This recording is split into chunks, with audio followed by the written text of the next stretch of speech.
ও বৌমা, সংক্রান্তি তো আর বেশি দেরি নাই। খোকাকে বললে গুড়টা এনে রাখতে? হ্যাঁ, আর শোনো না, ও বৌমা, দাদু ভাই পড়তে চললে নাকি টিউশনি? ও বৌমা, দাদু ভাই পড়তে চললো তো ওই রকম একটা ফিন ফিনে পাড়া সোয়েটার পরেছো কেন? দেখো দেখি ছেলের কাণ্ড।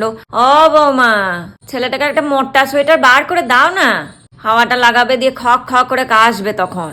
কতবার বললাম কার্তিক মাসের শুরু থেকে তুলসী মধুটা খা, কানে কথা যাবে নাকি? যেমন মা তেমনি ছা। এই বুড়িটার কথা মনে ধরে না মরতে। ও খোকা, আমার চবনপ্রাশটা ফুরিয়ে গেছে, কালকে অফিস থেকে ফেরার সময় আনতে বলেছিলাম, আনিস নি? হ্যাঁ, মায়ের জিনিসগুলোই খালি ভুলে যা, আজকে নিয়ে আসবি মনে করে। ও বৌমা, আজ রাতে আমি আর খাবো না, আমার রুটিটা করো না রাতের। না না, পেট আমার ফুলে গেছে, কদিন ধরে পেট পরিষ্কার হচ্ছে না। এই শীতকালটা আসা মানে এক কাণ্ড। হ্যাঁ রে খোকা, ইসবগুলটা এনেছিস? কালকে বলেছিলাম। আজকে রাতে দেখি ইসবগুলটা খেয়ে ঘুমাতে যাব।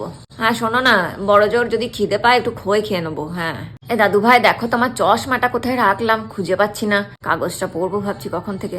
ওহ, চশমাটা চোখেই রয়েছে, আমি খুঁজে বেড়াচ্ছি চারিদিকে। ঠান্ডায় একবারে জমে যাচ্ছি, একটু পিঠটা পাত্তি গা, কোমরটা ধরে গেছে বাবারে, গা হাত পা কি ব্যথা করছে গো।